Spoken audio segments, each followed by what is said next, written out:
이어지겠습니다. 내일 중부지방은 구름이 많이 끼겠고 오후 한때 내륙 곳곳에 5에서 30mm의 소나기가 오겠습니다. 내일 아침 기온은 서울이 22도 등 전국이 19도에서 24도로 오늘과 비슷하겠습니다. KBS 제1라디오 저녁 종합뉴스, 지금까지 아나운서 전주리 이상호였습니다.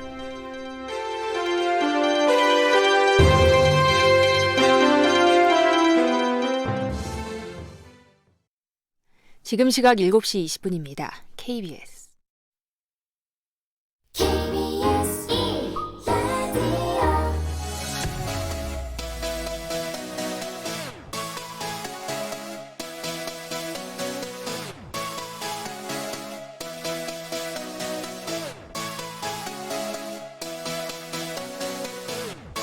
KBS 열린 토론.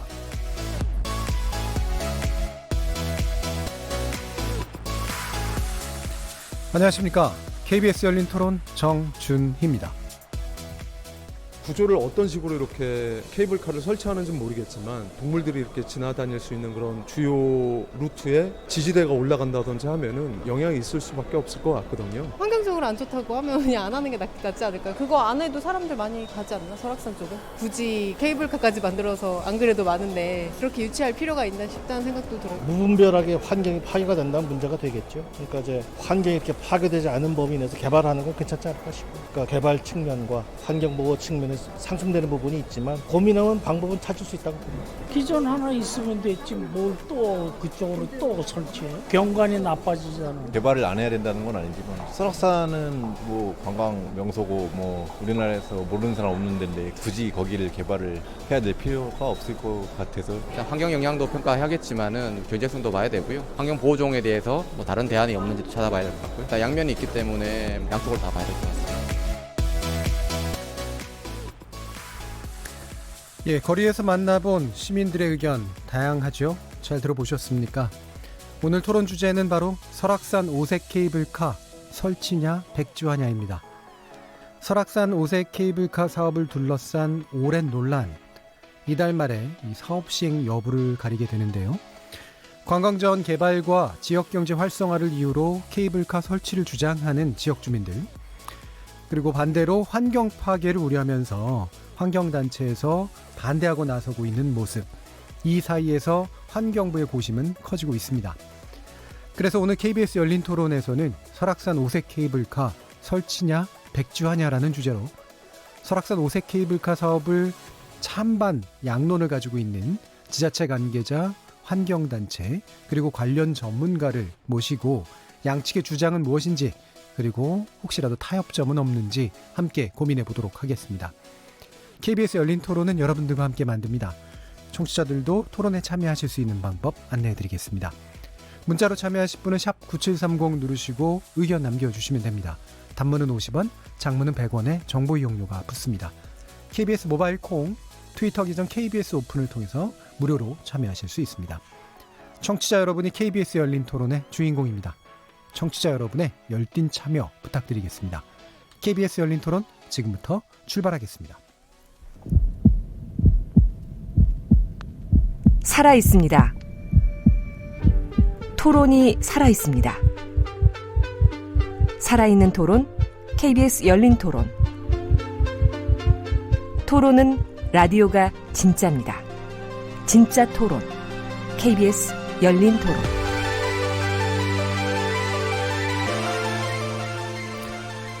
오늘 토론에 함께해 주실 분들 소개해 드릴 텐데요.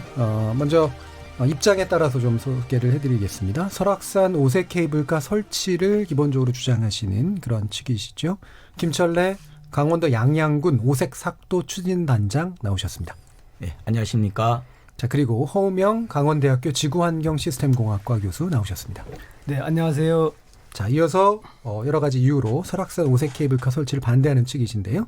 정인철 설악산 국립공원 지키기 국민행동 상황실장 나오셨습니다. 네, 안녕하세요. 자, 그리고 홍석환 부산대학교 조경학과 교수님 나오셨습니다. 네, 안녕하세요. KBS 열린 토론 설악산 오색 케이블카 설치냐 백지화냐 영상으로도 생중계되고 있는데요. 유튜브에 들어가셔서 KBS 1라디오 또는 KBS 열린 토론을 검색하시면 지금 바로 저희들이 토론하는 모습 영상으로도 보실 수 있습니다. 구독 많이 눌러주시고요. 의견도 많이 남겨주십시오. 팟캐스트로도 물론 들으실 수 있고요. 매일 새벽 1시에 재방송도 됩니다. 자, 이렇게 함께할 방법까지 안내해드렸고 오늘 토론 주제 설악산 5색 케이블카 설치냐 백지화냐 본격적으로 시작해보겠습니다. KBS 열린 토론. 자, 그러면 이제 여는 이야기로 기본적으로 이제 입장 차이를 말씀을 드렸는데 어떤 생각에서 이와 같은 추진 내지 반대 입장을 가지고 계신지 간단하게 각 네 분의 의견을 먼저 듣고 시작하도록 하겠습니다. 사실 뭐 개발을 주장하는 쪽, 경제 효과죠. 그다음에 환경에 대한 우려를 주장하는 쪽, 이렇게 이제 굉장히 큰 평행선 같은 그런 대립들이 이어지고 있는 그런 상태이기 때문에 각자가 주장하시는 구체적인 내용은 뒤에 밝히시더라도 왜 이것이 정당한지를 이야기해 주시면 될 것 같습니다. 그럼 먼저 김철래 단장님 의견 듣도록 하겠습니다.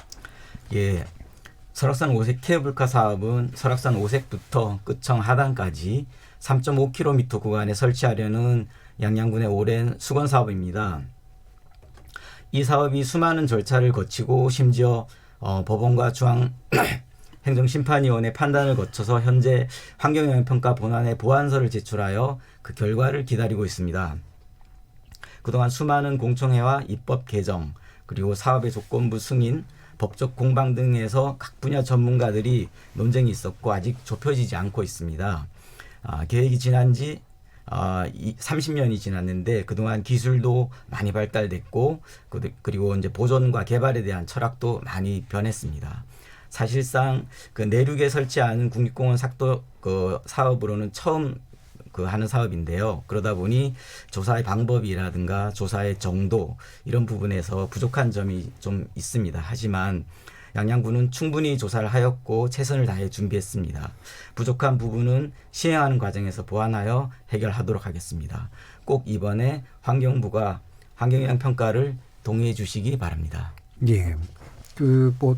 이 이야기를 직접 해주진 않으셨습니다. 어쨌든 지역 경제, 그 다음에 거기에 올라가고 싶어하는 사람들의 수요 충족, 이 환경, 그러니까 우려하는 만큼의 환경 문제를 불러일으키진 않는다라는 판단에서 이제 말씀 주신 거겠죠? 예, 그렇습니다. 알겠습니다. 자, 그럼 정일철 실장님 어떤 의견이신가요?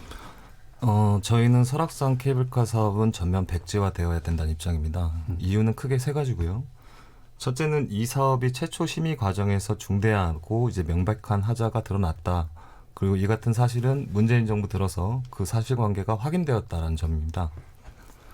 2014년 박근혜 대통령의 지시로 이 사업을 통과시키기 위해서 당시 범정부 차원의 행정부처들이 움직였습니다. 그리고 사업자에게는 사전 컨설팅이라는 그 누구에게도 제공된 적 없는 특혜가 제공됐고요.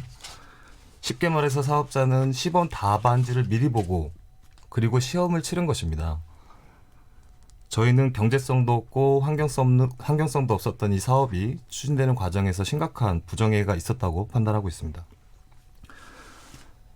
이 사업은 둘째로 2018년 평창 올림픽을 목표로 철저하게 컨설팅된 사업입니다. 이미 평창 올림픽은 지났거든요. 그 사업 목적성을 달성하지 못하고 있기 때문에 이 사업은 굳이 현재 추진될 필요가 없다, 이렇게 판단하고 있습니다. 그리고 셋째, 마지막으로 저희는 환경을 보존해야 된다는 저희 쪽 주장을 일단 뒤로 하고라도 이 사업의 모든 쟁점을 검토했던 최근의 환경영향 갈등 조정 협의회의 결과를 가지고 가름해 볼 수 있다고 생각합니다. 사업자는 설악산 환경훼손에 대한 저감방안을 제시하지 못했고 그동안의 보완이 요구되었던 사항들도 매우 부적합하다는 결론을 내렸습니다. 공정하지 못했던 심의가 드러났고 사업 목적은 상실되었습니다. 전문가들이 내린 부정적인 환경평가 결과에 비춰볼 때 설악산 케이블카는 애당초 추진될 수 없었던 사업입니다. 그래서 이번 주로 예고된 환경영향평가 보고서가 반드시 부동이 되어야 되고 반드시 백지화되어야 된다는 것이 저희들의 주장입니다. 예, 기본적으로 세 가지 측면에서 반대 의견을 밝혀주셨는데 절차적 하자의 문제를 가장 크게 좀 일단 가장 크게 보고 있습니다. 예, 알겠습니다. 자, 허우명 교수님. 예, 그 설악산에 이제 케이블카를 놓자고 하는 것은 설악산의 야생 동식물을 비롯한 환경 보호를 위해서 하자는 것이거든요. 왜요? 예. 예, 이제 우선 그 설악산에 케이블카를 놓음으로 인해서 걱정하는 부분이 있어요. 어떤 부분이냐면은 케이블카를 타고 올라가서 그러면 대청봉 일대를 왔다 갔다 하면서 훼손할 것이다. 이런 게 이제 우려되는 건데 실제 이 5색 케이블카는 어떤 식으로 좀 설계가 되고 있냐면은 케이블카를 타고 올라가서 절대 땅을 밟을 수가 없어요. 예. 그리고 타고 올라간 사람이 걸어 내려올 수 없고 걸어 예. 올라간 사람이 케이블카를 타고 내려올 수가 없게끔 돼 있어요. 막혀 있습니다. 그래서 이게 이제 아까 우리 단장님도 말씀하셨지만은 5색에서부터 끝청 부분까지 3.5km를 올라가서 거기서 땅을 밟지 않고 지상으로부터 2m 떠 있는 데크를 통해서 약 한 250m를 움직이다가 다시 그걸 타고 내려와야 돼요. 예. 완전히 차단돼 있다. 그래서 이런 측면에서 보면은 기존의 산책로가 상당히 많은 훼손을 가져왔거든요. 그래서 많은 사람들이 이제는 기존의 산책로를 좀 피하고 환경 보호 차원에서 케이블카를 이용한다면 많은 기존의 산책로가 보호될 것이다. 이런 차원에서 이제 필요한 것이고, 그래서 우리는 얼마만큼 그럼 자연 환경을 이용하고 있냐 하면은 환경 용량 범위 내에서 이용하는 거거든요. 그래서 지금 우리가 눈에 보이는 부분이건 눈에 보이지 않는 부분이건 어디까지나 우리는 생태계 내에 살고 있으면서 자연 환경만큼은 항상 용량 범위 내에서 이용하고 있다. 그래서 설악산도 우리가 친환경적으로 설치하고 동식물을 보호하는 차원에서 환경 용량만큼 이용하면서 개발하고 이용하고 지역 경제에 보탬이 되는 것이 필요하다라고 본다. 이상입니다. 예. 그러니까 환경 파괴 우려에 대해서 일단 주로 말씀을 주셨던 것 같은데, 환경 용량이라고 하는 건 그러니까 자연적인 조건에서 인간이 환경에 끼칠 수 있는 여러 가지 부담이 허용 가능한 수준이라는 말씀 정도라고 이해하면 될까요? 맞습니다. 알겠습니다. 그리고 외려 이게 이제 산책로하고 연결이 안 돼 있기 때문에 산책로의 이용을 줄이고 환경을 더 보호하는 효과가 있을 수 있다. 이런 이제 주장이신 것 같고요. 자, 그럼 홍석환 교수님.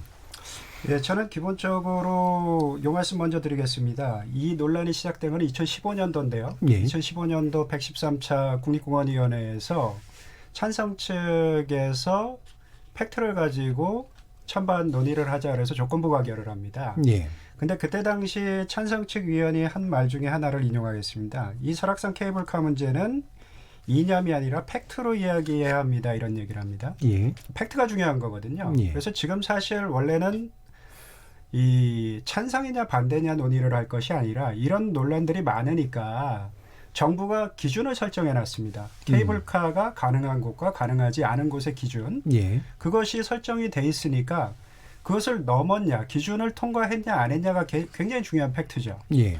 그 통과를 했느냐 안 했느냐를 살펴봐야 되는 게 지금 현재 상황이지, 이것을 가지고 찬성이냐 반대냐 그 기준이 없는 상태에선 찬성 반대가 얘기가 될 수 있지만 지금 현재는 기준이 있기 때문에 그 기준을 통과했느냐 안 했느냐가 굉장히 중요합니다. 그런데 2015년도에 공원위원회에 들어온 자료는 예를 들면은 한 90점의 성적표를 가지고 통과가 돼야 되는데 이거 한 88점 정도 되는 성적표를 낸 거예요. 그래서 국립공원위원회에서 심의를 해보니 2점 정도는 보완할 수 있겠다. 그래서 조건부 가결을 냅니다. 근데 4년 동안 성적표가 아니라 시험지를 뒤져본 거예요. 4년 동안 시험지를 뒤져보니까 이게 88점이 아니라 38점짜리 시험지였던 거죠. 시험지를 뒤져봤다는 건 무슨 말씀이신가요? 시험지를 뒤져본 거는 지금까지 그 나온 자료들, 실제 팩트들을 다 살펴본 거죠. 예. 그 보고서에 있는 조사 자료들을 새로 다시 한번 다 점검을 한 겁니다. 누가 한 거죠? 양양군도 점검을 했고요. 환경단체도 점검을 했고 환경단체 저 같은 전문가들도 다 점검을 한 거죠. 그리고 최종적으로 갈등조정협의회에서 국가 전문가들도 다 점검을 했습니다. 그 점검을 했더니 그때 88점짜리 성적표가 완전히 잘못된 것이다. 이게 결론입니다. 갈등조정협의회. 그럼 답안지의 채점이 잘못됐다는 얘기네요. 그 맞습니다. 답안지의 채점을 잘못한 게 아니고요. 그 채점 자체도 환경부가 했는데요. 그게 비밀 TF에서 그렇게 채점을 하도록 만들어낸 거죠. 그러니까 조작 채점을 했다. 그렇죠. 그게 비밀 TF의 결과로 오픈이 된 거죠. 알겠습니다. 그 기준이라는 부분에 대해서 또 좀 이따가 좀 말씀을 나누고요. 지금 몇 가지 이제 좀 쟁점들이 좀 나오는데 좀 큼직한 묶음으로 좀 논의를 좀 해봐야 될 것 같습니다. 일단 뭐 그 되게 중요한 문제로 제시하셨던 절차적인 오류에 관련된 문제는 좀 사실 확인도 좀 필요하니까요. 약간 좀 뒤로 돌리고요.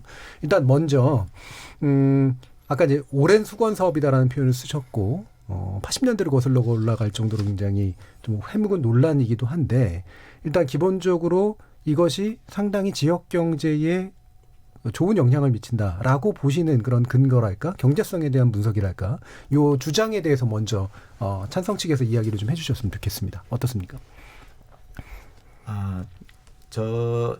이 사업이 지역의 오랜 그 수건 사업이었던 부분에 대해서 말씀드리겠습니다. 예. 그 양양 지역은 그 산악이 그 전체 면적의 80% 정도를 차지하고 있어서요. 그 대기업이나 아니면 제조업 이런 어떤 산업들이 입지하기 어려운 그 지역입니다. 그리고 그렇지만 이제 옛날에는 그래서 그 철광 산업이 한때 좀 발달했었던 적이 있었는데 지금은 이제 그렇지 못하고요. 지금은 이제 국제공항이 현재 있습니다. 그래서 활성화에 대해서 지금 많은 노력을 하고 있습니다. 그래서 지금 산악 자원을 이용한 이제 관광 상품 개발이 지금 절실히 필요한 상황이고요. 그랬을 때 케이블카는 그 탐방로 훼손을 줄이고 지역 경제도 활성화시킬 수 있고 국립공원을 이용할 수 있는 사람들의 기회도 확대시킬 수 있기 때문에 저희가 오랫동안 추진해왔던 그런 수건 사업입니다. 기본적으로 그러니까 산업이 발달하기 어렵기 때문에 관광 산업에 의존을 해야 되는데 이게 자연을 덜 훼손하면서 관광 산업을 발달시킬 거의 뭐 이제 얼마 안 되는 계기 중에 하나다라고 지금 얘기하시는 거죠, 교수님. 제가 허우명 교수님. 설악산이 이제 보면은 1998년 이제 금강산 관광이 시작되면서부터 잊혀지기 시작한 지역이에요. 예. 그 2008년에 이제 중단이 되지요. 금강산 관광이.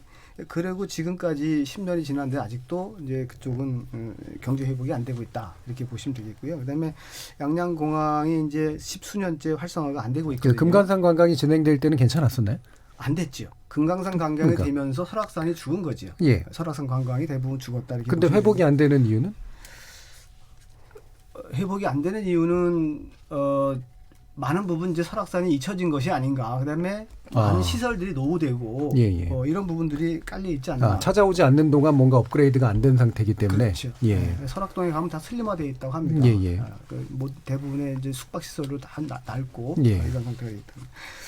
그다음에 이제 양양공항이 10수년째 활성화가 안 되고 있잖아요. 그다음에 이 지역의 인구가 자꾸 고령화되고 지금 양양 지역은 3만 명이 무너졌다고 하거든요. 그다음에 이제 오색 지역은 요즘 뭐 지방 소멸 얘기도 할 정도로다가 이제 고령화돼 있고, 그럼 양양공항을 어떻게 활성화시킬 것이냐?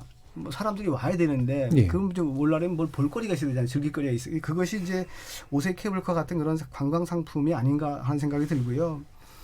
요즘 뭐 이제 뭐 부품이나 뭐 소재 국산화 얘기하잖아요. 저는 이제 관광 국산화도 조금 이제 필요하지 않나. 이 상품 개발이 돼야 되거든요. 그래야만 지금 우리나라에 오는 그 많은 관광객이 뭐 부산, 서울이나 아니면 제주도 아니면 갈 데가 없다고 할 정도인데, 그럼 이런 기회에 우리도 한번 국산화하는 방법도 한번 찾아볼 필요가 있다 고 생각합니다. 예, 알겠습니다. 이런 부분에 대해서 일단 1단계로 먼저 그 반론이 있으시면 듣죠. 일단 교수님, 허우명 교수님께서 굉장히 중요한 말씀을 지적해주고 계신데요. 왜 설악산이 사람들이 찾지 않느냐죠. 근데 역설적으로는 실제 방문객은 전체 내륙공원 중에 두 번째로 많은 탐방객들이 찾고 있습니다. 연 한 365만 명 정도 찾고 있는데요. 그 정도 탐방객이 찾고 있는데 왜 지역 경제에는 활성화되지 않는 것이냐. 핵심은 인프라죠.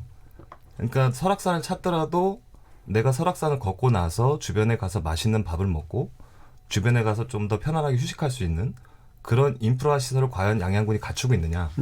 그렇지 않다라는 말씀을 드리고요. 그래서 설악산에 대한 평가가 자꾸 이제 낮아지고 있다. 그 부분을 저는 허우명 교수님도 지적하셨다고 보고, 바로 옆에 있는 지자체 속초시 사례를 한번 들어보겠습니다. 1년에 1,700만 명이 방문을 하거든요. 근데 수용할 수 없을 정도로 방문객들이 많습니다. 속초시는 컨텐츠가 있는 거죠. 양양군은 컨텐츠가 없습니다. 그리고 서울에서 강원도를 가는 양양고속도로가 뚫렸는데 이 출구는 양양군입니다. 근데 관광객들이 양양군을 들으지 않아요. 다들 속초로 갑니다. 속초에 가면 속초 관광시장도 있고 해수욕장도 있고 여러 가지 컨텐츠들이 준비되어 있습니다. 이 핵심은 관광 트렌드가 변화되고 있는 지점을 속초시는 정확하게 캐치를 해서 그에 부합된 여러 가지 관광 상품들을 만들고 있는 것이고요. 양양군은 10년째 이 케이블카 하나면 모든 게 다 해결될 것처럼 구시대적인 발상으로 이 문제를 계속 접근하고 있다. 그래서 하루빨리 허우명 교수님 지적하셨던 것처럼 설악산 주변의 양양군의 경제가 활성화되려면 일단은 설악산 케이블카를 뒤로 하고 자체적으로 컨텐츠 먼저 생산하셔야 될 그런 노력이 필요하다. 이런 말씀을 좀 드리고 싶습니다. 예. 지금 인프라와 컨텐츠란 말이 동시에 사용이 돼서 오해가 좀 있을 수가 있을 것 같은데. 인프라라는 것은 어쨌든 시설을 말하는 거죠. 그렇죠. 그러니까 예. 설악산을 방문하고 주변에 다른 것을 좀 방문할 수 있는 시설을 말하는 거고 컨텐츠는 좀 소프트웨어입니다. 양양군의 어떤 그 지역 자원이라든지 전통 지식이라든지 양양군을 그 방문객들이 양양군을 찾았을 때 좀 더 새로운 양양군을 이해하고 싶은 그런 컨텐츠 소프트웨어는 제가 이제 컨텐츠로 분류해서 말씀드린 겁니다. 예. 네. 그 지금 제가 일단 도로가 뚫려 있고 새로 그다음에 이제 공항이 어쨌든 있다라고 하는 거는 이른바 접근 인프라는 갖춘 상태인데 컨텐츠가 부족하기 때문에 그 인프라를 제대로 활용하지 못하고 있다는 해석도 가능하고 중간에 이제 예를 들면 숙박업소나 이런 건 중간쯤 되는 거겠죠. 인프라이자 컨텐츠니까. 예. 자, 이런 지금 지적에 대해서는 어떻게 생각하시나요? 제가 한 말씀 드리겠습니다. 예, 김철래 실장님. 단장님. 컨텐츠가 부족하다고 하시는데 케이블카 사업도 하나의 컨텐츠입니다. 저희가 그 설악산이라는 어떤 자원을 가진 그 지자체가 그렇게 많지 않지 않습니까? 그 자원을 활용해서 어떤 환경 훼손을 최소화하면서 할 수 있는 어떤 방법들이 충분히 많은데 그것을 승인까지 받았는데 아직까지 반대하고 있다는 부분들이 대단히 안타깝고요. 컨텐츠가 그중에 그 케이블카가 그중에 컨텐츠 하나라는 부분 말씀드리고 다른 컨텐츠를 개발하지 못하고 있는 양양군에 대해서 말씀드렸는데 그렇지 않습니다. 케이블카는 케이블카대로 노력을 하고 제가 서핑이라든가 다른 리조트라든가 요트라든가 그다음에 어떤 마을 관광이라든가 이런 것들을 계속 개발하고 노력하고 있습니다. 그리고 양양군은 그 인근의 다른 지자체와는 달리 인구가 조금이나마 늘고 있습니다. 그런 부분들이 저희 입장에서는 좋은 소식이라고 생각합니다. 자, 그러면 이제 대중들이 이제 이런 궁금증 가지실 수도 있을 것 같아요. 이미 이제 기존에 있는 권금성 쪽 케이블카가 있는데 오색동 쪽으로 또 필요한 이유는 뭘까? 이게 그리고 어느 정도의 경제성을 지닐 수 있을까라는 질문을 하신다면 어떻게 답을 하실까요? 예, 그 부분도 제가 좀 말씀드리겠습니다. 권금성 케이블카는 그 설악산의 외설악, 그렇죠. 그러니까 인제 쪽이 내설악이고 설악산의 외설악 그 일부를 조망할 수 있는 시설로서 국립공원이 지정되기 전에 설치된 사업입니다. 그때는 이제 건설부가 국립공원을 관리할 때입니다. 그때 설치했었고 설악산을 방문하는 관광객의 그 어떤 시대적 어떤 욕구라든가 그 현대에 맞는 어떤 욕구에 그 충족할 수 없는 어떤 그런 시설입니다. 이미 좀 뒤떨어진 시설인데요. 개인 사업이잖아요. 예, 그렇죠. 그렇기 때문에 공공에서 하려고 지금 사업을 하려고 하는 것이죠. 그런 어떤 그 이용자들의 만족을 높일 수 있도록 그렇게 지금 정부에서 시범 사업으로 선정을 하고 그다음에 양양군이 그 받은 시범 사업을 시행착오를 거치면서 지금까지 개발하려고 하는 것이어서 공금성 케이블카하고는 어떤 경관이라든가 위치라든가 어떤 그 설치의 배경이라든가 이런 것이 다 틀리고 다 수요도 다 다를 것이라고 생각합니다. 신규 수요가 이제 어느 정도 생길 거라고 생각하시나요? 지금 공금성 케이블카는 약 1년에 한 71만 정도 방문하고 있는데요. 저희 입장에서는 오색 케이블카를 설치하게 되면은 최초에는 한 50만 정도, 그다음에 그 블로그나 SNS를 통해서 홍보가 된다 그러면 연 한 100만 정도까지 예상하고 있습니다. 예, 경제성이 50만에서 시작해서 한 100만까지는 갈 수 있을 거라고 본다라는 말씀이시네요. 예, 좀 홍서강 교수님. 사실상 설악산 케이블카의 가장 중요한 이슈는 친환경입니다. 환경을 보존하기 위해서 놓자고 얘기를 했는데 처음에도 그렇게 말씀하셨고, 근데 100만 명이 늘어난다고 얘기를 해요. 이게 얼마나 많은 관광객이냐고 얘기를 제가 드리면 실질적으로 설악산 관광객이 줄어든다고 얘기를 하는데 제가 데이터를 보면 2006년에서 2008년 3년간 평균이 310만 명이 설악산을 방문합니다. 근데 10년 후에 최근 3년간 2016년부터 2018년까지는 350만 명이 넘는 인원이 평균적으로 연 방문합니다. 그럼 이미 40만 이상이 더 방문을 한 거예요. 근데 왜 점점 더 방문을 많이 하는데 지역경제는 점점 더 나빠지느냐? 그러면 80만, 100만이 더 방문한다고 해서 지역경제가 좋아지느냐? 이건 아니거든요. 그리고 하나 예를 들면 이건 국립공원입니다.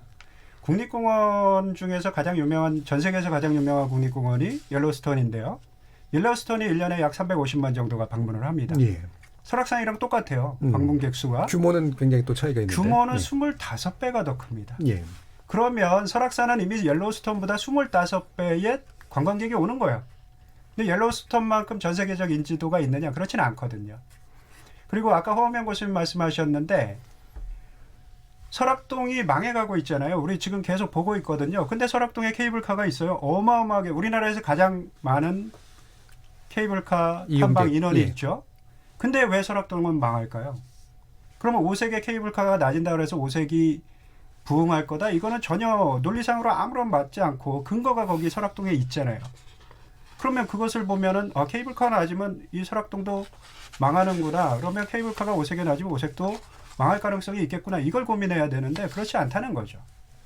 그리고 하나 더 말씀드리면 설악동 케이블카가 경관적으로 우리나라에서 가장 훌륭한 지역입니다. 그리고 예. 설악산에서도 굉장히 훌륭하고요. 근데 오색 케이블카를 오면서 오색 주변은 환경적으로 굉장히 안 좋다고 또 얘기를 해요. 환경영향평가서가 왜 통과가 되겠습니까? 안 좋다고 계속 주장을 하거든요. 말이 전혀 맞지 않는 거죠. 환경 케이블카를 놓기 위해서는 주변 환경이 안 좋다. 근데 거기다 놓으면 주변 환경이 좋아서 사람들이 많이 올 것이다. 그 환경이 안 좋다는 건 왜냐면 두 가지 말이 약간 다른 의미인 것 같아가지고 환경이 안 좋다, 근데 좋아진다라든가 이거는. 굉장히 환경은, 예. 우리나라에서 굉장히 중요한 환경 지역에 대해서는 케이블카를 놓을 수 없게 환경부가 결정을 하고 있습니다. 예. 그게 기준이에요. 예. 법적 기준, 원칙. 근데 그 원칙과 기준을 회피하기 위해서 환경이 좋지 않다고 얘기를 하는 거죠. 그 환경이 안 좋다라는 그 의미가 약간 잘 안 담겨서. 뭐 경관도 그렇고 예. 식생도 그렇고 동물 서식처의 그러니까 보호할 역할도 만한 그렇고. 가치가 있을 정도로 아주 좋은 환경이 아니다. 그렇죠. 그렇지 예. 않다라고 주장을 하는데 실제 거기에 가서 케이블카를 놓으면 관광객들이 100만 이상 올 것이다. 이런 이율배반적인 전혀 모순된 논리를 얘기를 하고 근데 있는 그게 거죠. 의미가 좀 다르지 않을까요? 예를 들면은 그냥 눈으로 보기에 괜찮은 환경이라는 의미와 보호해야 될 가치가 있는 환경은 사실은 일부는 중첩되지만 다른 의미일 수 있잖아요. 제가 실제적으로 설악산 그 탐방로 전체에 대해서 탐방객들이 어떻게 느끼는가 연구를 한 적이 예. 있습니다. 근데 그때 당시에 오색과 대청의 그 구간은 사실상 경관적으로 그렇게 메리트가 있는 게 아니라고 얘기를 일반적으로 합니다. 경관적으로는. 예. 예. 왜 거기를 가냐 그러면 서울에서 새벽에 출발해서 하루 만에 대청을 올라갈 수 있는 유일한 코스입니다. 빠른 코스이기 때문이다. 예, 유일합니다. 예. 그러니까 새벽에 서울에서 와서 오색에서 출발해서 대청에 올라가서 내려와서 다시 서울에 집에 가는 겁니다. 예. 그게 가능합니다. 그러니까 빨리 왔다 빨리 가는 거죠. 그럼 양양과 오색에 과연 남는 것은 무엇인가? 그들은 다 도시락을 싸가지고 가거든요. 그러니까 머무르지 않는다는 거죠. 그렇죠. 등산객들이. 머무르지 않기 때문에 관광의 입장에서는 관광은 무조건 머물러야 되거든요. 예. 관광 수익을 창출하기 위해서는. 근데 케이블카가 낮은다 그러면 더 빨리 가죠. 제가 KTX를 타고 부산에서 여기까지 와서 점심을 먹고 출발했습니다. 근데 오늘 밤에 내려갈 수가 있어요. 그러면 제가 서울에 남겨놓는 돈은 없는 거죠. 서울 관광 좀 하시죠. 농담입니다. 더 얘기하실 게 있으신 것 같아요. 그러니까 이제 건근선 케이블카 같은 경우 이제 나름 흥행하고 있는 가장 핵심적인 이유는 건근선뿐만 아니고 주변에 이제 신흥사라든지 토항성 폭포라든지 또 다르게 연계해서 갈 수 있는 관광 대상지들이 이렇게 복합적으로 그 지역에 위치해 있기 때문에 예. 관광객들이 한번 가더라도 내가 한번 갔을 때 여러 군데를 볼 수 있구나. 속초하고 연결성도 있죠. 그렇죠. 예. 바로 속초로 연결되고 도로조차도 이제 바로 다이렉트로 연결돼 있으니까. 다만 앞서서 이제 허은민 교수님, 홍성환 교수님도 말씀하셨지만 3km 이내 3개의 마을이 있습니다. 설악동 A, B, C 지구가 있는데 현재 이 마을들이 전부 다 유령 마을로 변했어요. 과거에는 저희가 이제 그 어떤 소풍을 가거나 수학여행을 갈 때 굉장히 1순위로 많이 갔던 지역들이기도 한데 예. 왜 지금 유령 마을로 변했는가? 그리고 케이블카 있는데 왜 바로 그 주변의 마을들 망했는가? 거듭 말씀드리지만 관광 패턴과 트렌드가 바뀌고 있다는 거죠. 빨리 가서 빨리 이용하고 빨리 보고 다른 곳으로 이동하려고 하는. 찍고 그냥 간다 그렇죠. 이거죠. 예. 그러다 보니까 굳이 경유할 필요가 없는 겁니다.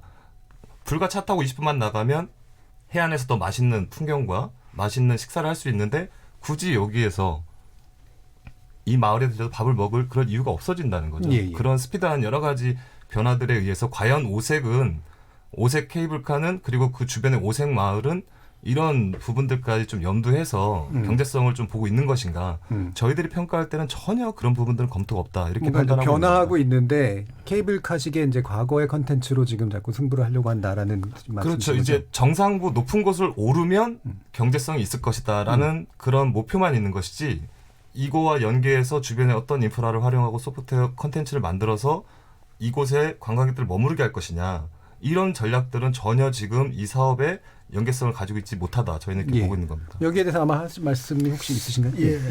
우리 그 설악동 이제 설악산에 이제 350만 이제 찾는다고 했는데, 그게 이제 빈익빈 부익부 아닌가 싶은 생각이 들어요. 왜냐하면 그렇게 많은 사람들이 오지만 대부분 설악동을 거쳐서 속초를 거쳐서 올라갑니다. 서울로. 그러면 이제 인접한 양양에 왜 그러면 오색 케이블카를 오려고 하느냐? 이렇게 많은 사람이 오지만 실제 여기 오색 쪽으로 오는 사람은 10%도 안 돼요.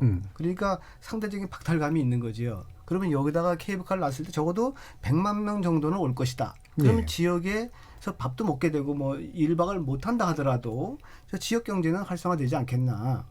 그래서 그러면 이것이 그럼 환경적으로 큰 문제가 있는 시설이냐 말씀드렸지만은 대충 뭐 올라서 움직일 수 없게 만들어 놓은 시설이기 때문에 높은 데 올라가서 설악산을 그냥 멋있는 풍경을 조망하고 내려올 수 있는 수준은 되기 때문에 검금성보다는 훨씬 방문객에게 만족감을 줄 것이다. 이제 이런 차원으로 본다면 분명히 이 시설은 이 지역 경제에 크게 도움이 될 것이다. 일단 그러면 확인해 볼게요.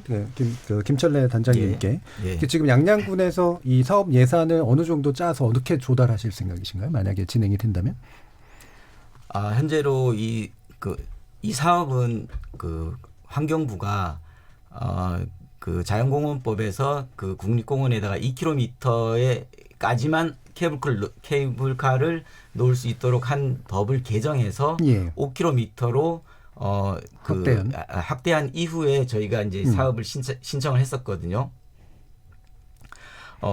그렇기 때문에 그 지자체들이 모두 다 국립공원을 가지고 있는 지자체들이 모두 다 이 사업을 하려고 했어요. 그래서 이거 너무 난립이 되면 국립공원이 다 망가지겠구나. 환경부가 판단해갖고 그럼 시범 사업을 먼저 해보자라고 결정을 한 다음에 지리산권하고 설악산권을 먼저 시범 사업으로 하기로 해서 지리산권은 4개 지자체가 서로 하려고 하다 보니까 아직 정하지 못했고 설악산권은 양양군이 단독으로 신청을 하니까 검토를 통해서 한 거예요. 아까 홍석환 교수님께서 이 사업이 논란이 시작된 게 2015년부터다라고 말씀하셨는데 잘못된 말씀이에요.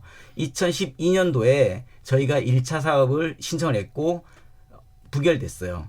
그다음에 2013년도에 2차 사업을 신청했고 또 부결됐어요. 그래서 노선을 16개 노선을 환경적으로 제일 문제가 없고 그다음에 경관적으로 그다음에 문제가 없고 환경부가 요구하는 조건에 제일 맞는 그런 어떤 16개 사업을 검토를 한 끝에 지금의 노선 오색에서부터 끝층 하단까지를 정하게 된 거예요. 환경부가 다른 그 국립공원의 지자체들이 할 수 없도록 시범 사업을 먼저 하자고 한 다음에 정한 사업이기 때문에 이 사업을 통해서 국립공원의 그 케이블카가 난립되지는 않아요. 환경부가 만약에 그런 결정을 바꾸지 않는 한. 근데 그게 이제 국고가 일부 들어가는 건가요? 아니면 지역에 그렇기 때문에 저희는 환경부가 시범 사업을 하자고 했으면 시범 사업을 하자고 한 그 부처에서 국비를 일부 대야 된다고 저는 생각해요. 그렇지만 거기까지는 바라지 않아요. 안 되더라도 양양군에서 다 자금을 조달해서 할 테니까 시범 사업을 할 수 있게만 해달라라는 게 저희 주장입니다. 그럼 환경부에서 이런 시범 사업 얘기한 거는 그럼 환경부에서 국가 차원에서 뭔가 이렇게 조장을 해보려고 하는 촉진해보려고 하는 그런 의도가 좀 있었던 건가요? 그게 이명박 정부 때 법을 바꿨습니다. 2km밖에 안 되는 것을 5km로 늘려놨습니다. 규제 완화를 한 거죠. 규제 완화를 했죠. 근데 제가 왜 2015년부터라고 얘기를 하냐 그러면 1차, 2차는 그 키로수만 규제 완화가 됐지 입지 적정성에 대한 규제는 별도로 만들었어요. 근데 그 입지 적정성을 통과하지 못한 거예요. 그 기준을. 근데 2015년도에 아까 말씀드렸듯이 이것도 입지 적정성을 통과 못하는 38점짜리 보고서라고 제가 얘기를 했죠. 나중에 다시 예. 계산해 보니까 입지 적정성을 통과 못했는데 통과를 시킨 거예요. 조건부건 어찌됐건. 그래서 지금까지 문제가 끌고 온 거거든요. 예. 그래서 당연히 그러면은 사후에라도 이런 문제가 발생을 한 걸 알았잖아요. 그럼 환경부가 어떻게 해야 되느냐 이거죠. 이거는 찬반 논란이 아니고 그냥 환경부가 가지고 있는 기준에 대한 문제거든요. 예, 정부가 가지고 있는 하셨고요. 기준을 예. 통과 못했으면 그냥 부결이 당연한 거죠. 그러면 현재 조건으로 보면 환경부가 어쨌든 뭔가 이렇게 불러들여서 해보게 하려고 하고 그다음에 어떻게든 되보게 하려고 한 흔적 같은 것들이 있다고 보시는 건가요? 되보게 하려고 기준을 굉장히 완화시켰죠. 예. 그리고 그 기준도 통과를 못하니까 비밀 TF를 통해서 그 기준을 통과시키려고 환경부가 굉장히 노력을 했어요. 뭔가 가르쳤다. 사람 가르친 게 아니고 컨설팅. 완전히 조작을 한 거죠. 예. 근데 그게 4년 동안 저희들이 밝혀낸 거죠. 그게 잘못됐다는 것을. 예. 정의. 이제 단장님께서 말씀하셨는데 이제 몇 가지 오류가 있는 게 제 113차 국립공원위원회 회의록을 보면 예. 그 위원장이 정확하게 지금 말씀하신 거에 대한 반박 의견을 냅니다. 그게 뭐냐? 시범 사업이라는 거는 말 그대로 그냥 시범 사업일 뿐이고 이 결정은 어떤 법적 근거도 없다. 그래서 마치 시범 사업이니까 무조건 이 사업을 통과시켜야 되는지에 대한 그런 위원회 질의에 대해서 예. 정확하게 위원장이 그렇게 피드백을 했다라는 말씀을 드리고요. 그게 초기의 메시지하고 지금 달라졌다는 느낌이 있으신가요? 아니면 그냥 줄곧 그랬다라고 보시는 건가요? 환경부의 입장은 줄곧 그랬습니다. 그리고 환경부가 왜 양양군 사업자에게 그 국가 예산을 지급해달라고 하는지 저는 그 취지는 잘 모르겠습니다만은 이 사업에 대한 예산은 국고가 약 한 45% 정도 들어가는 것이고요. 예. 그리고 강원도 도비가 한 20% 정도 들어갑니다. 그리고 나머지는 군비거든요. 그래서 총 예산은 587억이 들어가는 사업입니다. 그렇다면 이 사업은 통상 이제 국가재정법에 따라서 사전에 이 재정 사용이 적정한지에 대한 어떤 타당성 평가라든지 그리고 재정 심사를 받게 되어 있는데 현재 이 사업은 재정 심사가 보류되어 있습니다. 투자 심사가. 왜 보류되어 있느냐? 행정안전부에서 이렇게 판단을 한 겁니다. 문화재 문제라든지 환경 문제라든지 너무나 이제 사회적 갈등이 심각하니까 문화재 현상 변경 허가를 득하고 와라. 그리고 환경영향 평가서를 최종적으로 협의해 와야만 이 재정을 사용할 수 있도록 허락하겠다라고 하는 조건부를 건 겁니다. 그래서 이번에 환경영향 평가서가 만약 부동의가 되면 그 재정 사용에 대한 그 조건부를 부합시킬 수 없기 때문에 이 사업은 절대적으로 추진될 수 없다. 이미 행정은 국가는 그런 상황들을 판단해 놨다. 예. 이런 말씀을 재정부가 그런 조건을 걸었고 그럼 하나 얻어야 되는 거는 문화재 변경은 문화재청 소관이고 그다음에 나머지 하나가 환경부 소관인데 이게 지금 이제 부동의 여부가 남은 걸로 말씀인 거죠. 예, 그래서 이제 행정안전부가 그 재정 투자 심사라는 것을 합니다. 이런 사업을 할 때 뭐 재정에 낭비가 없을 것인지 뭐 이런 것들을 이제 따져보면서 하는데 저희가 1차, 2차, 3차를 거치면서 계속 이제 조건으로 지금까지 이제 보류가 된 상태예요. 아까 저 실장님께서 말씀하신 것처럼 마지막 조건이 문화재 현상 변경을 득하고 와라. 그다음에 더불어 환경영향 평가를 득하고 와라. 그러면 다시 이 재정 그 심사를 한번 해보겠다. 그런데 저희가 문화재 현상 변경을 득했어요. 그다음에 이제 환경영향 평가를 또 득하려고 지금 노력 중이에요. 그래서 이런 사업이 계속 절차대로 정상적으로 가고 있는 거예요.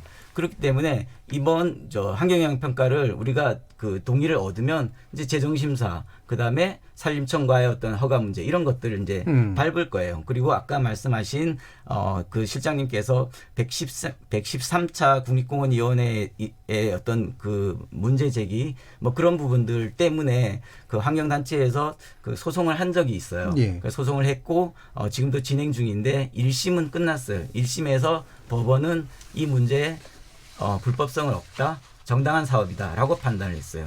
정당한 사업이라는 건 국고가 그 정도 투입되고 군비가 어느 정도로 국고 문제는 판단을 하지 않았고 환경성이라든가 공익성이라든가 경제성이라든가 기술성 이런 부분들에 대해서 판단을 했고 당시 113차 국립공원위원회에서였던 판단과 그 판단에 근거한 환경부의 그 처분이 정당한지에 대해서 판단을 했는데 지금까지는 저희가 그 승소를 한 상태에서 항소가 진행되고 있죠.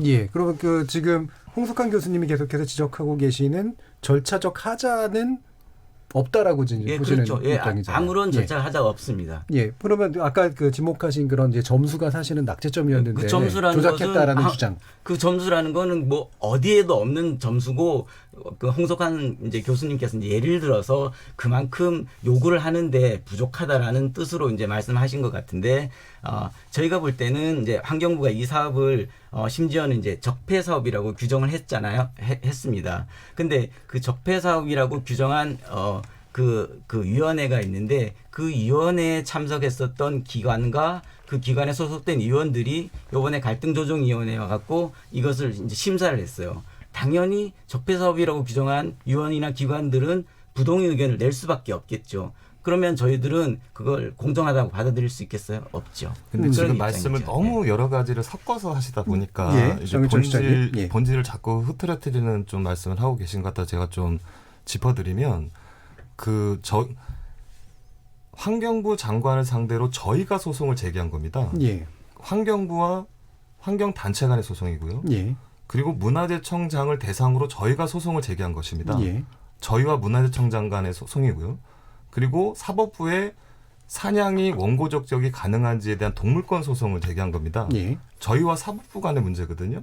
양양구는 그 소송의 보조 참관인일 뿐이에요. 근데 어쨌든 이 세 개 지금 그 과정 가운데 어느 정도까지 나온 건가요, 지금? 그러니까 환경부 대상으로 한 소송은 1심, 문화재청도 마찬가지 1심이 선고가 났는데 예. 방금 전에 사법부가 마치 정당성을 확보해 준 것처럼 말씀하셨는데 그건 전혀 사실이 아니고요. 1심에서 정확하게 재판부가 이렇게 선고문을 적시를 해놨습니다.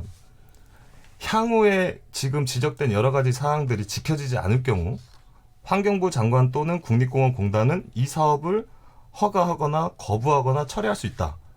그러니까 현재까지의 사법적 다툼에 대해서는 말씀하신 것처럼 환경부가 뭐 큰 문제가 없다고 판단했지만 그 재판 선고 이후에 혹여라도 또 다른 문제가 환경영향평가서 등에 나오면 그때 환경부 장관이 취소해도 그거는 법상 아무 문제가 없다라는 정확한 판결문이 적시되어 있습니다. 근데 그 부분을 마치 지금 모든 이 사업의 정당성을 확보한 것처럼 이제 말씀하시는 건 좀 호도된 부분이 있다고 근데 보고요. 그러면 사실 이건 너무 당연한 거 아닌가요? 이후에 문제가 발견이 되면 환경부가 인정 안 하는 거는. 그러니까 그런 말씀인데 이제 사업자 측에서는 지속적으로 지금 언론에 말씀하시는 게 사법부가 그러니까 이 설악산 같은 경우는 국립공원이기도 하고 그리고 그 산림유전자원 보호구역이기도 하고 문화재 보호구역이기도 하고 그러니까 여러 개 절차와 제도로 이제 묶여 있는 지역이다 보니까 각각의 절차마다 여러 가지 상황 판단이 달라질 수 있는 것입니다. 그리고 아직 진행되지 않은 절차도 많이 있고요. 그렇다면 그중에 한 개 문제만을 가지고 사법부가 판단한 사안에 대해서 마치 나머지 여러 개 절차까지 다 사법부가 그 사업의 정당성을 인정한 것처럼 말씀하시는 것은 적절치 않다고 지적하는 것이죠. 말씀이지 알겠습니다. 그럼 한 가지 더 질문 드릴게. 지금 환경영향평가서를 양양군이 제출했는데 환경영향갈등조정협의회 측 아까 잠깐 언급하셨잖아요. 거기서 일단 부실하다라는 의견을 낸 부분에 대해서는 어떻게 생각하시나요? 김철래 단장님. 예, 부실하다는 부분은 저희가 뭐 일부는 이제 수용을 합니다. 그렇지만 저희가 아까도 말씀드린 것처럼 오히려 환경부가 이 사업에 대해서 정확하게 좀 그 환경영향 평가라든가 이런 것들을 판단하려고 하면 그 시범 사업에 대한 환경영향 평가 매뉴얼 뭐 이런 것들을 좀 정해서 이 시범 사업을 환경영향 평가를 할 때에는 이 정도 범위에서 해라, 이 정도로 충분히 해라, 내지 이런 것들을 했으면 좋겠어요. 저희가 시범 사업에 대한 환경영향 평가를 처음 해보다 보니 뭐 예를 들어 매목 조사를 해야 되는 것인지 환경영향 평가에 그 규정이 없는 매목 조사를 해야 되는 것인지 그다음에 식생 조사의 범위를 어디까지 해야 되는 것인지 이런 것들을 판단하지 못하고 그냥 저희가 판단해 갖고 한 거예요. 그랬을 때 뭐 예를 들어 국회 국정감사에서 이거는 매목 조사가 필요하다 내지는 갈등조정 협의회가 필요하다 이렇게 해서 또 그런 것들을 수용해서 또 진행을 하고 그래서 지금까지 온 거죠. 매목 조사라는 게 이제 그 삼림을 조사할 때 이제 삼림이 어느 정도 컸는지 뭐 이런 것들을 그렇죠. 조사하는 거잖아요. 지금 그게 부실한 상태라고 보는 그래서 환경영향 평가에서 매목 조사를 하라는 규정은 없는 걸로 제가 알고 있거든요. 그래서 이제 산림에 나와 있는 어떤 그런 그 나무를 조사하는 방법을 지금 이제 저희 사업에 이제 적용을 해서 이제 하라라고 하는 거예요. 보통은 20/20으로 하는 경우가 많은데 저희는 40/40으로 해요. 그것도 그 측량을 이제 가급적이면은 그 저희가 통과를 하기 위해서 아주 정밀한 측량 뭐 이런 것들을 해서 40/40으로 하면 또 검증하는 그 측량기가 조금 틀릴 수 있잖아요. 그러면 이제 이게 틀리다. 그렇다고 이제 부실이다. 이런 식으로 이제 많이 얘기를 하는데 그런 부분은 저희가 받아들일 수 없고 나름대로 충분하고 정밀한 조사를 했다라고 저희는 보고 있습니다. 그 구체적인 방식이나 이런 것들 아무래도 청취자들이 듣기엔 좀 어려우실 테니까 그러면 홍숙환 교수님께 여쭤야 될 것 같은데 방금 말씀하신 것처럼 이제 제가 이야기로는 그렇거든요. 지금 어떻게 어떤 것들을 제대로 조사해 와 그리고 이 정도 기준까지 되면 해줄게라고 하는 게 없는 상태에서 조사를 해봤더니 당연히 잘 모르겠는 것들 지적받는 것들이 있었다라는 식의 이제 지금 말씀이시잖아요. 이런 부분은 어떤 건가요? 제가 계속적으로 얘기를 하는데 이건 팩트의 문제거든요. 예. 기준이 없다고 하시는데 기준이 아주 훌륭하게 있습니다. 물론 완화된 기준이지만 환경부가 이런 논란을 피하기 위해서 삭도 설치 케이블카입니다. 삭도 설치 운영 가이드라인을 가지고 있습니다. 그리고 환경영향 평가를 위해서 백두대간 정맥에 대한 환경평가 가이드라인이라는 두 가지 굉장히 중요한 기준을 가지고 있어요. 이런 걸 조사해라라는 게. 이게 기준과 원칙입니다. 근데 이 두 가지 기준과 원칙을 공원위원회에서는 전부 다 통과시켰다, 충족했다 이렇게 얘기를 하고 조건부 통과시킵니다. 논란은 굉장히 많았는데 다 충족하지 않았냐 이렇게 해서 거의 압도적으로 그냥 통과를 시킵니다. 근데 그 논란은 실제 현장에 가서 보면 아니거든요. 이 기준을 충족 못하기 때문에 그 기준을 충족했느냐를 계속적으로 살펴본 겁니다. 그랬더니 충족을 하나도 못한다는 게 결론이 난 거예요. 이게 이제 아까 갈등위원회에서. 그렇죠. 이게 팩트입니다. 그러면 저는 얘기하고 싶어요. 2km를 5km로 법을 바꿨던 것처럼 이 가이드라인을 바꾸고 나서 얘기를 해야지 왜 가이드라인은 안 바꾸고 교묘하게 가이드라인을 충족한 것처럼 얘기를 했냐 이거죠. 국립공원위원회가? 알겠습니다. 그래서 그 보고서가 환경영향평가서에 그대로 들어온 거고요. 매목조사에 대한 얘기는 규정에 없는 게 아니라 환경영향평가법에서 전문가가 이 지역의 특성에 따라서 조사를 요청하는 건들이 있습니다. 법에 안 나와 있는. 이 매목조사는 그 조사 요청에 의해서 전문가 요청에 의해서 조사를 해야만 하는 거예요. 법적으로. 그래서 한 겁니다. 자발적으로 한 게 아니에요. 알겠습니다. 이 환경 문제에 관련해서 좀 더 깊이 있는 토론이 좀 필요하긴 한데요. 그 부분은 우리 청취자들 의견 듣고 후반부 토론에서 좀 더 다뤄보도록 하겠습니다. 지금까지 이제 꽤 오랜 기간 이어온 논점 중에서 이제 사업성에 관련된 주장하고 그다음에 절차적 하자에 관련된 주장 이런 부분에 대한 양측의 입장을 좀 들어봤고요. 후반부 토론에서는 실제로 이제 그 환경 문제에 대한 우려는 없는지 그다음에 이 부분을 잘 타협시킬 방안들은 없는지에 관련해서 몇 가지 더 의견 나눠보도록 하겠습니다. 여러분께서는 KBS 열린 토론과 함께하고 계십니다.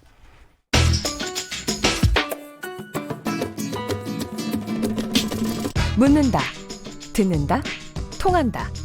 KBS 열린 토론. 듣고 계신 청취자 여러분 감사드립니다. 들으면서 답답한 부분은 없으신가요? 궁금한 점은요? 그렇다면 함께 토론에 참여하시죠. 유료 문자 샵 9730을 이용하시면 됩니다. 단문은 50원, 장문은 100원의 정보 이용료가 있습니다. 스마트폰 어플리케이션 KBS 모바일 콩을 통해서도 무료로 참여하실 수 있습니다. KBS 열린 토론은 언제나 열려 있습니다. 듣고 계신 KBS 열린 토론은 매일 밤 1시에 재방송됩니다. 자, 그럼 지금부터 청취자들이 보내주신 의견 몇 가지 들어보고 가겠습니다. 정의진 문자캐스터. 네, 안녕하십니까. 문자캐스터 정의진입니다. 설악산 오색 케이블카 설치냐 백지화냐라는 주제로 청취자 여러분이 보내주신 문자 소개해드리겠습니다. 먼저 콩 아이디 0352님. 권금성 케이블카 하나만으로도 충분합니다. 오색 케이블카 설치는 낭비라고 봅니다. 콩 아이디 9359님. 산을 좋아하는 사람들은 등산을 하면서 산을 즐기는 것입니다. 설악산에는 케이블카가 이미 한계가 있는 것으로 알고 있는데 왜 또 필요할까요? 콩 아이디 9555님. 케이블카 없어도 설악산 갈 사람 가고 케이블카 있어도 안 갈 사람 안 가고 못 갈 사람 못 간다고 생각합니다. 인간의 눈앞의 이익만을 위해 고마운 자연을 훼손시키는 케이블카 설치 반대합니다 해주셨고요. 콩 아이디 K74122881님. 케이블카가 만병통치약은 아닌 것 같습니다. 인기 좀 좋다고 너도 나도 케이블카 설치하는데 이렇게 되면 이전에 설치했던 케이블카도 수익성이 떨어질 걸로 예상됩니다. 다른 콘텐츠를 개발하는 게 맞다고 봅니다. 유튜브로 의견 주신 이창섭 청취자분. 설악산 제2케이블카와 관련해 그저 지역 경제만 희생하라 하지 말고 개발도 어느 정도는 해줘야 하지 않을까 하는 개인적인 생각을 갖고 있습니다. 콩 아이디 3429님. 설악산 5색 케이블카 설치해야 된다고 생각합니다. 설악의 아름다운 모습 다 같이 봐야죠. 노약자 장애우분들도 설악의 아름다운 모습을 보면 얼마나 좋겠습니까? 반드시 설치되어 대청봉에서 설악의 거대한 모습 다 함께 볼 수 있기를 고대합니다. 콩 아이디 2306님. 케이블카가 있어야 더 많은 사람이 좋은 구경도 할 수 있습니다. 그리고 요즘은 다 상식을 갖고 산에 갑니다. 산림훼손도 걱정하는 만큼은 아닐 겁니다. 환경단체가 너무 방어적인 듯 싶습니다. 콩 아이디 그라크스님. 공정한 환경 영향 평가 후 악영향이 없다면 설악산 제2케이블카 설치합시다. 통영 케이블카도 통영 가면 꼭 한 번씩 탑니다. 이런 걸 인프라성 콘텐츠라고 할 수 있다고 봅니다. 콩 아이디 4544님. 5색 케이블카 설치를 반대합니다. 설치 찬성론자는 정상부와 대청 연결은 불가하다고 하는데 설치 후에는 국민이 원하니까 상품성을 위해 이런저런 핑계로 결국 연결할 거라고 봅니다. 산악로 확보 등으로 훼손은 필연적입니다. 올림픽으로 인해 훼손된 가리왕산의 복구를 보세요. 지금 어떻게 되고 있는지 우리는 이미 경험을 했습니다. 콩 아이디 0133님. 설악산 5색 약수 코스는 경관이 좋아 탐방하려고 해도 너무 많은 시간이 소요돼 외국인들을 유치하려면 반드시 케이블카를 설치해야 됩니다. 저는 험프리 미군 부대에서 개인 택시를 하며 외국인들의 의견을 들은 바가 있기에 문자드립니다. 콩 아이디 빠샤빠샤님. 천년을 토론해도 이 문제는 평행선일 겁니다. 덧붙여 제 생각을 말씀드리면 있는 그대로 보존하는 게 가장 좋은 방법이라고 봅니다. 라고 보내주셨네요. 네, KBS 열린 토론. 지금 방송을 듣고 계신 청취자 모두가 시민 농객입니다. 청취자 여러분들의 날카로운 시선과 의견 기다립니다. 지금까지 문자캐스터 정의진이었습니다. 뭐든지 이야기해. 날 이해시키려고 해봐. 서로의 대화가 하나 되길 기대해. KBS 열린 토론. 자, 그럼 후반부 토론 계속 진행해 보겠습니다. 김철래 강원도 양양군 오색 삭도 추진단장, 허우명 강원대학교 지구환경시스템공학과 교수, 정인철 설악산 국립공원 지키기 국민행동 상황실장, 그리고 홍석환 부산대학교 조경학과 교수, 이렇게 네 분과 함께하고 있습니다. 앞에 이어서 이제 환경 문제에 대해서 몇 가지 또 우려 사항들을 이제 지적해 봐야 될 것 같은데요. 일단은 지금 식생훼손 문제, 그다음에 멸종 위기종 관련된 문제, 특히 이제 뭐 사냥 문제 이런 것들이 있는데 이거를 한번 묶어가지고 기본적으로 우리 정일청 실장님이 좀 어떤 것들이 핵심적으로 우려된다라는지 말씀 좀 해주실 수 있을까요? 이제 예상되는 우려는 당연히 이제 사업이 놓여지면 그 사업으로 인해 발생된 여러 가지 소음이나 그리고 인위적 간섭들로 인해서 이제 주변의 환경에 여러 가지 악영향을 미칠 것이다. 이런 당연한 저희들의 그 입장이 있는 것이고요. 이 사냥 서식지 논란에 대해서 저희가 짚어봐야 될 중요한 지점은 이 사업 노선 자체가 이제 사냥 서식지냐 아니냐가 가장 중요한 쟁점인데 이미 환경영향갈등조정협의회에서는 사업자 측에서 사냥 서식지라고 인정을 했습니다. 근데 왜 사냥 서식지냐 아니냐가 중요한 이유가 있는데요. 앞서 이제 홍수 교수님도 말씀해 주셨지만 국립공원에서 이 케이블카를 설치하기 위해서는 자연공원 삭도 설치 운영 가이드라인이 있는 것이거든요. 이 가이드라인의 핵심 기준이 바로 멸종 위기종이 서식하거나 번식하는 지역은 회피하라라는 그 정확한 기준이 있습니다. 그러다 보니까 이 사업 노선이 만약에 사냥 서식지이다 보면 그 노선으로 사업 설치를 할 수 없다라는 주장이 있는 것이고요. 그래서 사업자는 그동안 거기가 사냥 서식지가 아니다 이렇게 주장을 해왔습니다. 그리고 실제 국립공원위원회 심의 당시에 사업자 측에서는 이 지역은 사냥이 한 마리밖에 살지 않기 때문에 절대적으로 서식지거나 번식지일 리가 없다 이렇게 말씀을 해놓고 최근에 제출했던 사업자가 작성한 보고서를 보면 이미 30마리가 넘게 서식하고 있는 서식지다.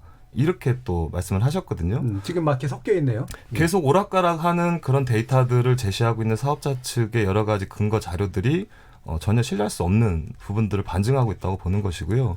그리고 이번 갈등조정협의회에서 식생 문제 같은 경우는 지난 2016년도에 원주지방환경청에서 사업자 측에 식생조사를 다시 실시하라는 요구를 했었습니다. 근데 2년 반이 지나도록 전혀 그 조사를 시행하지 않고 또다시 보완 보고서를 냈기 때문에 여러 가지 이 동물이나 식생 같은 이 주변의 환경 영향과 관련된 그 모든 저감 방안을 담은 보고서가 부실할 수밖에 없었다. 저희들이 이렇게 판단하고 있는 것입니다. 예, 이 사냥 문제, 그러니까 멸종위기적인 사냥 서식 여부의 문제에 대해서는 지금 왔다 갔다 하는 그런 정보들이 지금 계속해서 사업자 측에서 나오는 거고. 네.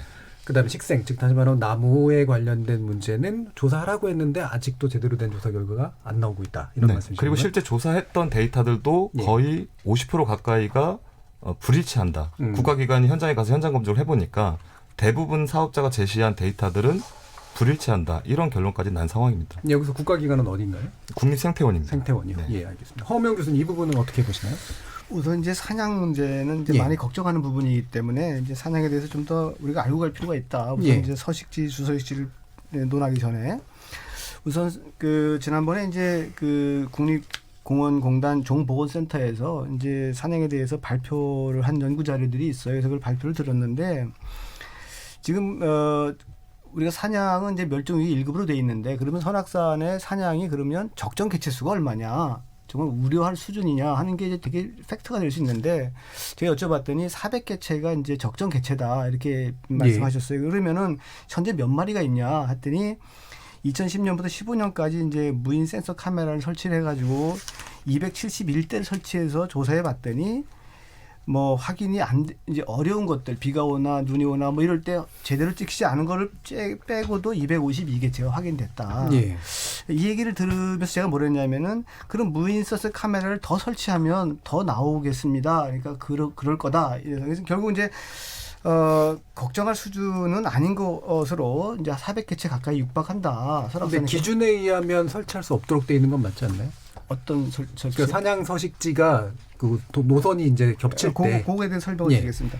그러면 이제 우리가 사냥의 주 서식지냐 이런 걸 이제 따져보려면 정확한 데이터가 있어야 되잖아요. 이제 설악산 전체에 대해서 우리가 이런 게 있어야 됩니다. 그러니까 뭐냐면 그 사업 노선뿐만이 아니라 설악산 전체에 대해서 이게 동일 조건으로 장기간에 걸쳐서 똑같이 조사된 자료가 있어요. 그걸 가지고 내설악, 외설악, 남설악을 다 비교할 수 있는데 지금 여기서는 그런 자료가 지금 국립공원공단에서 갖고 있는 자료 100개는 사실 비교 자료가 없어요. 팩트가. 근데 그럼 국립공원에서는 어떻게 표현하고 있냐면은 설악산 전체의 사냥이 비슷하게 살고 있다. 분포되어 있다. 네, 그렇게 얘기하고 있고요. 그거를 또 이제 2010년부터 11년까지 조사한 이제 면적 대비 조사한 거에 보면은 외설악은 평방 킬로미터당 3.8마리, 내설악은 3.7마리 지역과 백운동은 3.5마리 지역. 그다음에 이제 남설악 이제 오색 케이블카 지역은 2.6마리라고 표현하고 있어요. 그만큼 이제 다른 지역에 비해서 내설악, 외설악에 비해서 남설악은 적다 이렇게 표현하고 있거든요. 그런 걸로 보면. 여기가 이제 주 서식지는 아니다. 그다음에 이제 이게 사업 노선은 능선 부분이에요. 능선으로 따고 가고 과거에 이제 지금 기 산책로가 있는 그 자리를 따라서 올라가는 노선이거든요. 거의 대부분이. 그런데 그 양 옆으로 계곡이 있잖아요.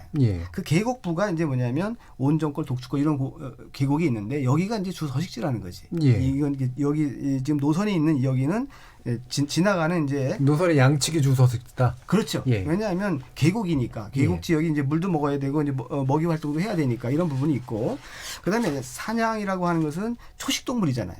그러면 초본을 먹어야 되는데 얘들이 그러면 먹이를 따라서 움직인단 말이에요. 근데 중요한 거는 이제 우리 설악산은 이제 한 10월 말이나 11월쯤 되면 눈이 오기 시작하고 누적 적설량도 많아요. 그러면 이게 녹으려면 한 3월, 4월 가야 되는데 그러면 최소한 3, 4개월 동안은 그냥 많은 눈에 덮여 있어요.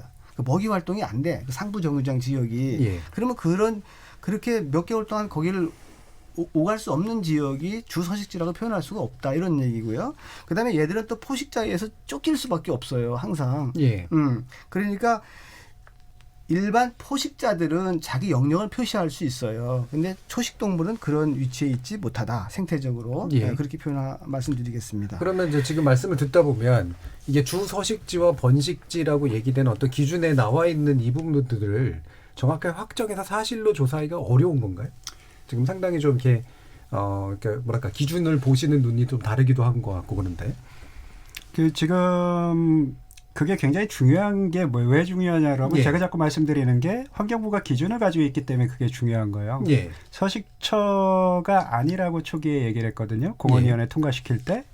근데 양양군의 조사 결과 예. 최근 4년 동안 조사한 결과를 설악산 전체를 통해서 모델링을 한 결과가 발표가 됐습니다. 예. 이때 그 상부 정류장 능선부 일대가 4% 이내, 설악산에서도 4% 이내의 핵심 서식처라고 결과가 나왔어요.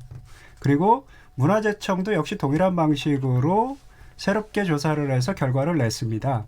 문화재청은 그 상부 서식 정류장 일대가 설악산에서 1% 이내에 해당하는 아주 중요한 사냥의 핵심 서식처다라고 얘기를 했죠. 여기서 1%라는 건 설악 전체의 1% 아닌가요? 그렇죠. 설악산 전체 면적에서 1% 이내의 핵심 서식처다라고 얘기를 했고요. 양양군의 조사 보고서에 의하면 4% 이내의 핵심 서식처다.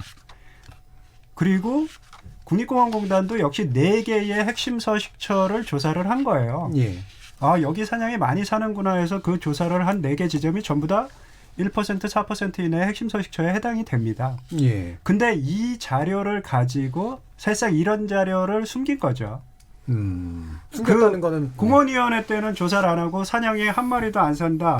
한 마리가 있는데 걔는 이동하는 데 우연히 이동했었던 개체다 이렇게 주장을 했었거든요. 예. 왜 그런 식으로 주장을 할 수밖에 없었냐 그러면 환경부가 가지고 있는 국가가 가지고 있는 가이드라인이 명확하기 때문에 그 가이드라인을 지켰다고 얘기하고 싶었었던 거죠. 예. 그러니까 서식처가 아니다라고 얘기를 했는데 지금은 서식처다라고 결론이 나니까 사냥이 멸종위기종이 아니어야 되는 거 아니냐 이런 식의 주장을 또 하는 거죠. 예, 그 부분 좀 확인해 보고요. 지금 7751님이 보내주신 문자를 보면 사냥은 초식 동물이라서 절벽에 살고 케이블카는 능선에 설치하기 때문에 문제가 안 된다라는 의견을 주셨는데 이 부분에 대한 체크가 가능하신가요? 짧게 말씀드리면 이런 겁니다.